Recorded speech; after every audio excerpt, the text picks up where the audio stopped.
Welcome back to the 123rd episode of the Daily Flip podcast. I'm your host, Alex, and today we're going to be flipping through some of the top stories, including two talking about Joe Biden and his special counsel report that came out, and then the whole bunch of conversation that happened after the press conference, as well as a final article talking about a conservative legal group coming for groups that have policies that may not be really equity or equality focused. And it's a really interesting one. I may have a different take than some people would actually think.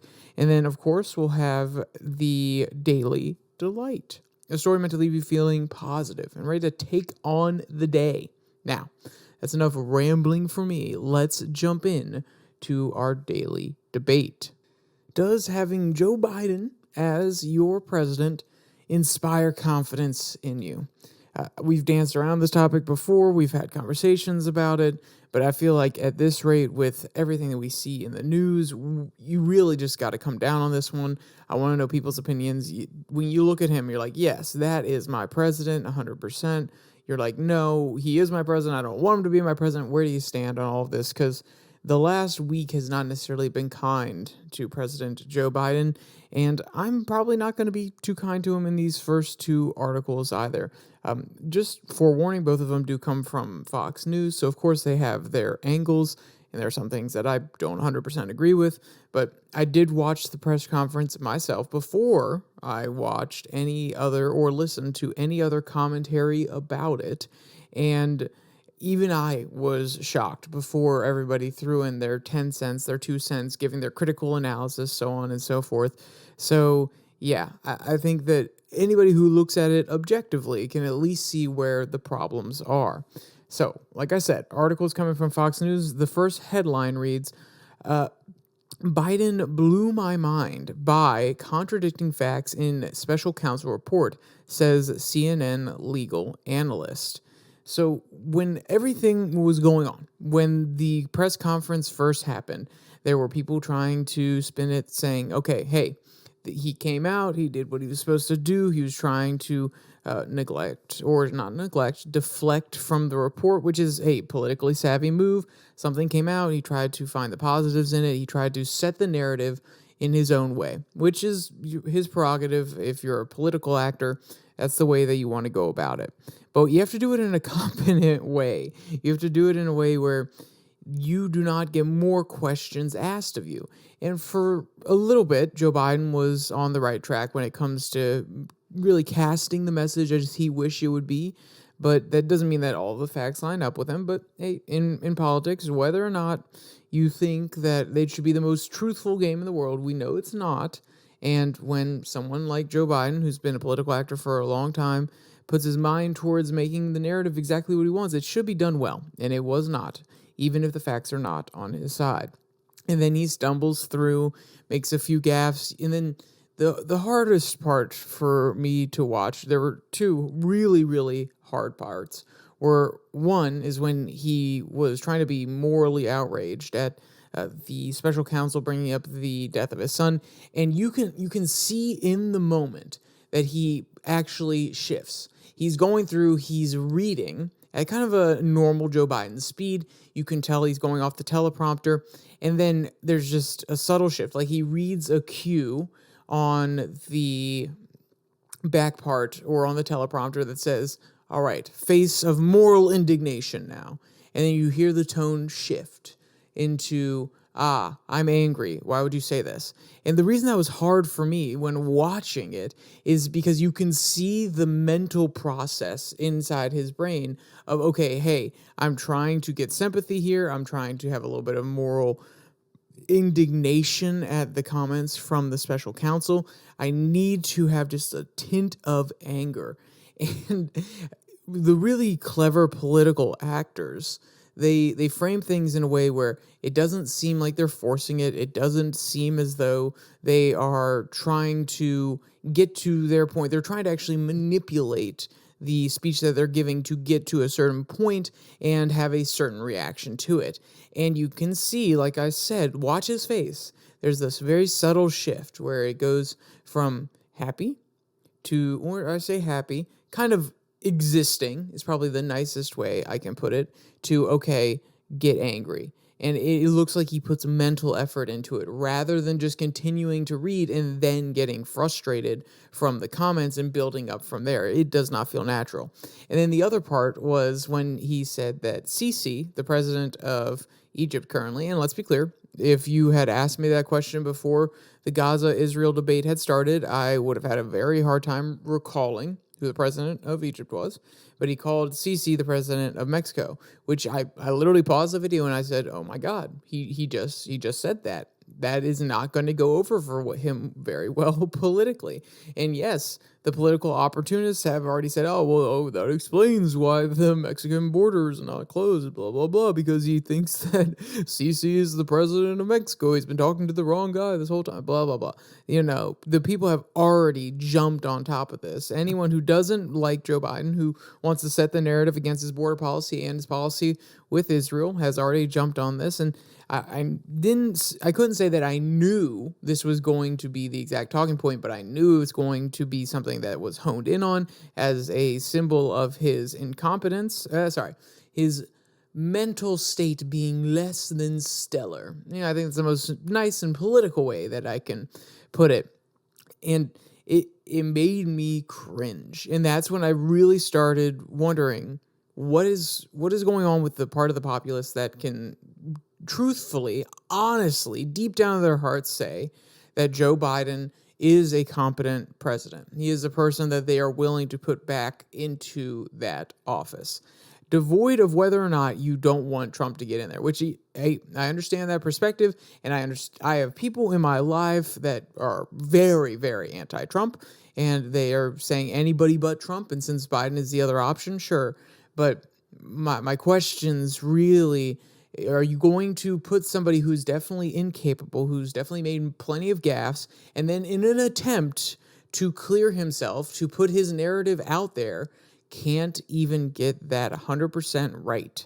It's not like this has huge, deep foreign policy implications. It's not like this is something that he should get 100% right. I'm not trying to imply that. There are going to be gaffes, especially when you open it up to questions. There are going to be issues.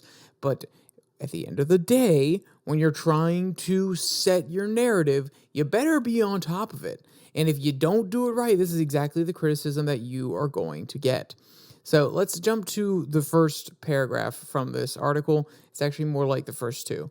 Quote, CNC legal analyst Ellie Hong said President Biden contradicted Special Counsel Robert Hur's report on his possession of classified documents. The president gave a hastily organized speech and press conference from the White House Thursday night, during which he took questions from reporters regarding Hur's report on Biden's handling of classified documents. Those records included classified documents about military and foreign policy in Afghanistan, among other records, blah, blah, blah, blah, blah. No offense, Fox News. I've not necessarily explained all that. I also don't think it's that important. I'm going to be honest with you. The classified document stuff, in my opinion, is in general with Trump, with Hillary, with Joe Biden. I think that they are all stupid.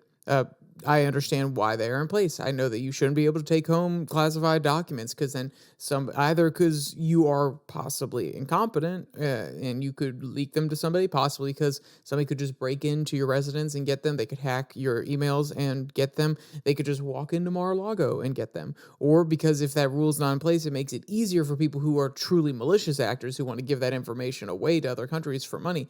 I understand why all of those document cases are out there, or these laws around it, at least in classified documents, are important to some degree. I also think that we keep too much information classified in general, and having classified information for some cases, not all cases, would actually, the power that they would have, the power that those classified documents would have, would actually be less so if they were simply declassified. It's only because the American government decides to keep certain information quiet and under wraps, and then other foreign agencies get them, that can actually cause an issue, because it's not necessarily that information has to be 100% classified.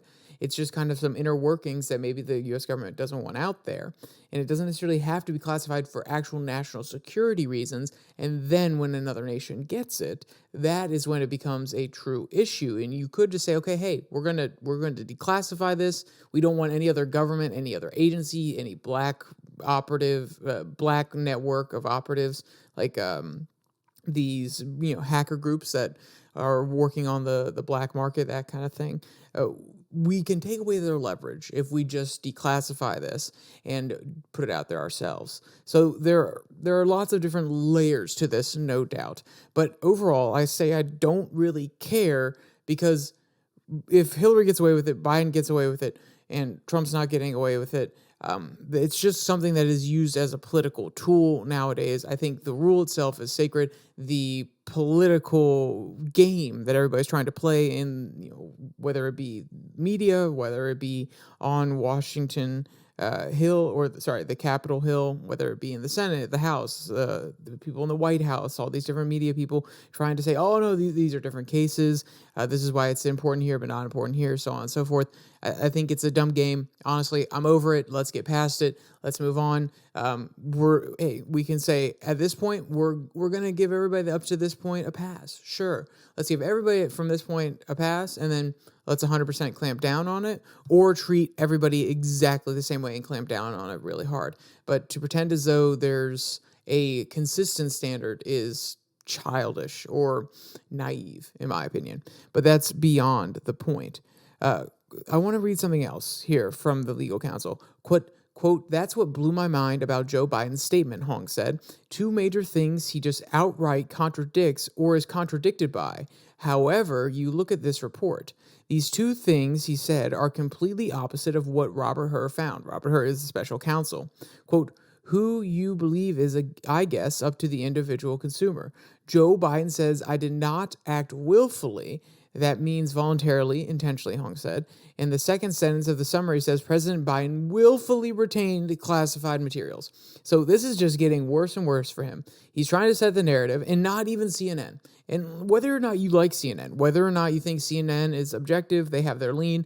I personally believe that they have their lean, just like I know Fox News has their lean. If not even CNN analysts, who they're not going to be 100% in his camp. They're not an MSNBC. But there's no doubt that they have a certain lean, and even they come out and say, no. He's quite literally contradicting what the special counsel said. That is issue number one. So not only, see, the thing is, if you're trying to set a very specific narrative and you get out there and you're kind of telling like half truths, or you're kind of manipulating the things that were said, like if you were to say, yes, I acknowledge my willful acts in this moment, but the prosecutor said that they wouldn't prosecute me anyway, this absolves me of my crime, so on and so forth, that, okay, great. So you're relaying some sort of truth, because he did say that he would not actually prosecute. But that's also excluding why he wouldn't prosecute, which is, I'm old, I'm senile, I'm obviously not fit for, he doesn't actually say that he's not fit for the presidency, but the implications could be made from there. But that's me putting my bias in there. So Hur actually comes out and says, well, no, Biden obviously has some memory problems, and he's a sympathetic old man. We don't think we could actually get it through the court, so that's why we're not going to charge him. So it's not necessarily that he hasn't done something wrong that could be charged, it's that they don't think they can get the conviction. And just like with a lot of different DOJ kind of cases, if they don't think they can get the conviction, then they are probably going to back off. They want a high success rate. They don't want to bring things that are frivolous. They don't want to necessarily waste the taxpayer dollars. And also they want to keep their record nice so they can move up in the professional world. There's no doubt about that either.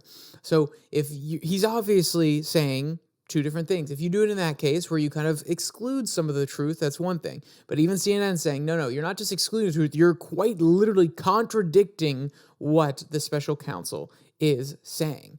And then there's the other aspect of it, which is he's trying to set the narrative, and he doesn't admit that Hur is out here saying, okay, hey, this guy is really mentally incompetent, that he has some memory issues, and Joe Biden tries to push back against this multiple times. And this is where the second article from Fox News comes out. Fox News has one coming from a previous, actually, I'll just read you the headline.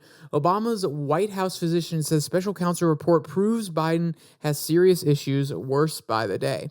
And you may be thinking, well, hold on, Alex, you just kind of went through what some of the things about the report were saying about Joe Biden. And yes, I did. But this is from a gentleman who was on the inside actually seeing Joe Biden on not a normal basis. He was a physician, and I'm not saying you was seeing him in the capacity of a physician, but he was most definitely there in the building, interacting with him when he would come through, things of that nature. And I want to read you the first quote once again, just so you have an idea of where this article is coming from, and then we can work from there. Quote, Texas GOP Rep. Ronnie Jackson, a former White House physician, said special counsel Robert Hur's report validates what he and many have known for years. President Biden has, quote, serious issues. Hur, who had been tasked with investigating Biden's mishandling of classified documents, described the president in a report this week as apparently like a sympathetic, well-meaning elderly man with a poor memory. Well, we've already described that one. I want to go to another quote here, which also comes from Jackson. Quote, he's cognitively unfit to be our commander-in-chief, and that's going to be a problem for us, Jackson said. It's a real national security issue. I mean, it's always been a national security issue, but it's a national security issue that just gets worse by the day. And you may be thinking, what do you mean it's a national security issue beforehand and now it's just getting worse? As the president, yes, having a bad memory can lead to slip-ups, can lead you to asking your aides for information in front of political opponents that you may not want out there. And that is a pretty far-flung hypothetical, so you can dismiss that one if you want. But obviously it played some role. Obviously it played some role. There was something that could be attributed to being mentally unfit, to keeping the classified documents, not being fully aware of everything that was going on, being part of his memory issues in the past. What it would have been nearly 8 years ago at this point, 7, technically. 7 years when they were transitioning and when some of the documents came home with him. Maybe he forgot that they were down there in his basement after a while, and then he remembered there are other implications that come from this issue of, hey, one of the main political figures in the United States, the vice president, and now the president, has had some mental hardships, some memory issues as he's gotten older. And to be clear, I'm not trying to say that, you can't have mental issues, mental problems. I don't think, if you're misconstruing it that way, you're just being disingenuous. I don't think anybody can take it that way. And the point isn't that, memory issues are something that are not acceptable. It's when you are the leader of the free world, that is when memory issues happen. I've had family members who, this was during COVID, who had some memory issues. Not as bad, or I take that back. I didn't see every single aspect of it because I wasn't in the house all the time. But there were memory issues, and it can get very frustrating when the conversations come back up again. They forget certain information you told them last time, or they even forget things that happened a year ago, things of that nature. There's no doubt that that's annoying, but it doesn't implicate serious national security issues. If you are asking what was happening, and this is a hypothetical, I'm not saying Joe Biden did this. If you were asking your aides what happened in Afghanistan 2 or 3 years ago, then they have to re-explain everything to you so that you can make a current decision. That means, one, you don't remember the actual acts, you don't remember what you did, but also that means you probably don't understand the connecting threads between what's happening right this moment and how it may have percolated, how it may have happened, been a result of some of the policy decisions you made in the past. So you don't have a coherent view of the events that have happened, why certain things are interconnected, because you can't remember those specific events, but also you can't remember the connecting threads. And that is extremely, extremely important. That's like going to a commander at the end, within the last 2 months of Vietnam, and saying, hey, have we reached our strategic objective? And he says, what was our strategic objective? And it's not because, we were kind of cloudy, we didn't actually have one, but at least the one we pretend to have at the beginning, he just literally can't remember it. So you can't make an informed decision on whether or not we're ready to pull out, because whether or not we've hit that objective that we said at the beginning, because you can't remember the objective. You can't remember why certain things were done. You can't remember why you bombed this particular town. Did it actually aid towards that strategic objective? Was there some underlying thing that also played into it? If you can't remember all the key facts, it is extremely important to have a coherent person at the top of the government, so we can have a coherent government moving forward. We can have coherent policy, and you don't just get flip-flapped around by polls. You're like, oh, okay, what do the people want now? Rather than remembering, oh, no, actually, I opposed this in the past for this specific reason. I had this conversation with this person, and I'm sure he has lots of different aides who track all this sort of stuff, but at the end of the day, that is still going to lead to information being outside of him and decisions being made outside of him, and people's biases and opinions being able to filter their way in there when it should be him making the decisions at the end of the day. Yes, just like everybody argues with Donald Trump, you put smart people around you to help you with those decisions, but you have to be the end all be all. And maybe this is the cognitive test that people have been talking about. I don't think, just like there are qualifiers to be above 35. Why do you think you have to be above 35 to be a president? I would even argue you have to be a little bit older than that now, but that's because there are certain responsibilities that or milestones you've probably hit by the time you're 35 to have a better understanding of the world that we live in. And some people probably shouldn't be running at 35. They may need to wait until they're 40.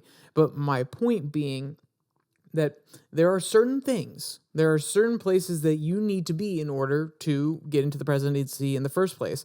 Maybe that should also work on the high end, that there's a basic mental competency test, because guess what? You are running the greatest nation, at least the most financially sound per capita nation throughout the entire world. So maybe that should be a part of this game. But that's enough on that one. I normally would go a little bit longer, but I do want to talk about a very specific article today that comes from Truthout. And the headline reads, Conservative Activist Lawsuit Threatened Grant Program for Black Women. So the Supreme Court a few months ago, or I guess, it was probably over 4 months ago at this point, was striking down the affirmative action provisions at some of these colleges. And from there, the conservative movement, they've been working on this for quite some time, actually, especially now that the court has some more originalists on it, even including Ketanji Brown Jackson, apparently, which is an interesting one when you heard some of the arguments coming from her about the Colorado debate, but about getting Trump off the ballot, but that's beyond the point. My point being, there are a few different more traditionalists, originalists, textualists on the court nowadays, and the conservative legal movement has been taking this opportunity to bring up challenges left, right, and center. That's why you saw the affirmative action case come up when it did, and now you're seeing other groups trying to push back against anything that is obviously biased towards underserved minority groups, communities, things like that, because at the end of the day, they argue that it actually is using the mechanisms that these companies have in order to benefit one race or another, which could be considered racist. And I think it's a pretty interesting argument for sure. I think at the end of the day, which is very interesting how this conversation always plays out, which is conservatives say, hey, we're not a racist country. We shouldn't have any racist policies. And then the people on the left-hand side say, no, we have a racist history. There are people that are underserved, and we need to serve them more now in order to counteract that previous racism, which I would argue actually leads to more racism. But all of this has been enshrined in law, in that you cannot discriminate against somebody based on their sex, their race, natural characteristics, even gender identity is being thrown in there now. So when there's a group that is actually using funds and allowing different people to apply for grants, a capital investment firm, a capital venture firm, when they use certain grants in order to give money to a specific segment of the population, of course, with this movement against the affirmative action and all these different anti-racist policies, and I'm putting that in air quotes, anti-racist policies that are specifically targeted towards people who have been underserved in the past because of racism, and saying that people who were a part of the oppressor class, they can't actually get any of this money, even though it's claimed as anti-racism. Sure, it's anti-racism against the original racism, but it is still a new type of racism, just in the opposite direction. That's besides the point. Let me read the first two paragraphs, and then I have a very specific one I want to read for you, and then some other insights and highlights that I did a little bit outside of this article. Quote, the same conservative activist that led the legal push behind last summer's Supreme Court takedown of the race-based college admissions has set his sights on the corporate sector, now challenging the legality of a grant intended to support black businesswomen ventures. Edward Blum's American Alliance for Equal Rights filed a complaint against venture capital firm Fearless Fund in early August, accusing the black women-funded group of discriminating against other races and offering a grant program solely to black businesswomen. Excuse me. It's not just one woman. There are multiple women here. But the point being, okay, hey, this is the qualifying things for this grant are you have to be a entrepreneur making a certain amount of money, a certain amount of revenue, at least that's preferred, and you are a black businesswoman. Okay, so what's necessarily the issue with this one? What the authors of this article are going to argue, hey, there's not anything wrong with this. This group can give money to this underserved community. And what the conservative activists or the legal activists are going to say is you can't discriminate against people based on characteristics like their race. And that's why you can't exclude white women or Asian women. And I would say there are probably some activists who don't care necessarily about the race stuff as much, and would say, why is it only for women? That's sexist. It's against males.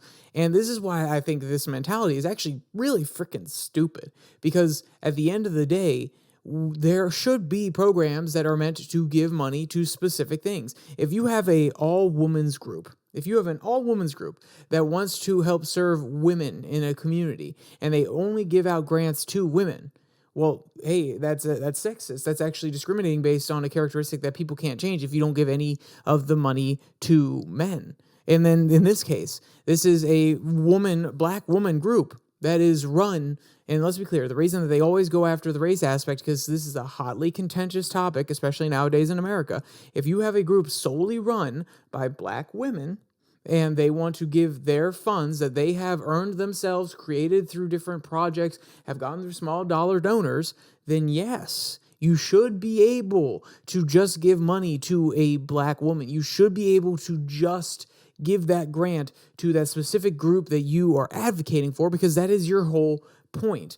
And this is where I think I disagree a lot with the activists, which is, at the end of the day, no, we do not need to make everything 100% so that it has to serve everybody. There are specific groups that want to work in certain situations. There are probably Alcoholics Anonymous groups that want to deal more with violent men than they want to deal with violent women. Maybe because violent men, or men that are violent, are normally more violent. And what I mean by that is they can cause more harm than women. Or, on average, there are more violent men than there are violent women, even in the drunkard community. So you can see how specific advocacy groups can focus in on certain things. Just like I think in the free market system, devoid of the government getting involved, if there is a company that wants to say, hey, we're not going to let a certain sex in here, it's a men's only club. We're not going to let a certain race in here, it's a blah, blah, blah club.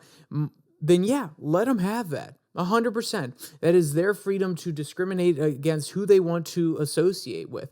But I'm telling you, if a cigar bar opens up across the male-only one and allows men and women, and then they get more business because they're appealing to more people, great. And then the people that do want to go to the male-only one, they'll go to the male-only one. But maybe there's a larger segment of the population that wants to go to a both sexes cigar bar. Maybe a competitor to that other businessman who has a policy against allowing a certain race into his company, they open up and they let every single race in there. And then guess what? They'll make more money because they're appealing to more people. That should be a legitimate option of yours in the private economy. And the government coming in and saying, no, that is not allowed, is a violation of your right of association. You can associate with whoever you wish to. And that's where I think I come down a little bit different. I've had this opinion before. So then you're probably like, well, Alex, okay, then why did you bring up this story specifically? Because you sound, or at least why did you sound a little hostile at first to the Truth Out authors? Because you made it sound like you actually just there, you agree with this company being able to spread its funds how it wishes among its certain demographics. And yeah, when I was reading through this, I was like, actually, yeah, I kind of agree with that. I think the government shouldn't necessarily be involved in that. I wanted to understand a little bit more. I was like, why is this so important? Why is this something that a legal activist actually wants to bring up in front of the Supreme Court, besides just to really take advantage of this equity issue? Because if it was a person who genuinely is, I would say, a traditionalist or even just a conservative in nature, they'd probably say, yeah, no, we don't want the government to be more involved in the lives of people at all. So that even includes judicial demands. And then I went and looked up, and this is outside the article, I went and looked up Fearless Funds reports on their taxes because I was really interested. I went through their revenues and everything like that. Not really important. They do a small amount of money, and I don't know how they're going to cover all these grants, but that's besides the point. And then I went a little bit deeper into their actual tax return because I wanted to see, okay, where is this money coming from? And a little bit north of almost all their revenue over the last year, which is somewhere around 330,000, around a little north of 300,000 of that has come from government grants. And then it clicked in my head. This is exactly why this is important, because government grants should not be used in order to give to only a specific group, because that is the government giving our taxpayer dollars do something that does not include everybody. That's also why I think the affirmative action argument is very strong in state-funded institutions. If you're a private institution, you can do whatever you want, but a state-funded institution, the government should not be allowed, or the money given directly from the government should not be allowed to discriminate based on race, sexuality, anything like that, because we do not want disparate standards within our legal system and within the government when it comes to having a preference to one group or the other, therefore leading to disparate impacts among them. We do not want laws that are obviously racist against black people or white people because we want to preserve their natural rights as human beings. But in a free market society, in a free market world without government, I'll even go even further. We're going to use the Lockean terms. In Lockean terms of natural rights, in a natural rights world with no government there, you don't have to associate with someone that's different with you. You have the right not to. But then when we put a government structure in place, when we put something in there that is meant to protect everybody's rights against foreign governments, the government itself, people that could get into power and want to push their political agenda, and other members of that society, the government cannot have a preference towards one race or the other, because then it will most likely, or actually will, violate the rights of the other people in that society. So when it comes to a government, yes, the government cannot discriminate and have laws and fund things that are obviously going to aid one group rather than another and are going to exclude them. But in a private marketplace, if this Fearless Fund was all small dollar donors, I'd be right there. Yes, sisters, let's go. 100%. I agree with everything you're doing here. If you want to serve this community, great. But no, you were taking, and it's not like, okay, if it was like maybe $20,000 in grants, I could see an argument. Oh yeah, that we actually sequester these funds off. They don't get used in any of these grants that go out. We just do it to host events or something like that. And maybe there could be an argument there. But no. It is basically all of their actual revenue that they're getting here. It is more than 85%. It's more than 90% of their income comes from government grants. So to pretend as though it is okay for them to use that money in a very specific way that only is allowed to go to people of one race is not something that's okay, because it's basically the government endorsing it. And yes, I understand there are lots of implications to that, because then there are probably lots of companies that take government money that need to rearrange the way that they do things and how they do grant processes. And like I said, if it is a smaller percentage of your income, I could see an argument there. It'd be really hard to find the exact details, like, oh, it doesn't have to be less than 10%. But my point being, no, this is basically just a government-funded group. And then this group is, being racist. They're saying that only a certain amount or a certain type of person is allowed to get our product. And it's not even just like, oh, a person with a college degree who you can earn a college degree if you want. No, it's just based on immutable characteristics. You have to be black and a woman. And that's where I find this one outrageous. So, sorry, I went a really long time on that one. And there was another quote that I really wanted to pull out, but I think I got my point across. And that quote I wanted to pull out was before I actually went and researched the tax returns, which I think is even more important to talk about in this context. Because guess what? The Truth Out authors don't mention that even once. They don't mention that it is almost solely government funded, or at least all of the money that they're reporting in their profits are coming from grants from the government.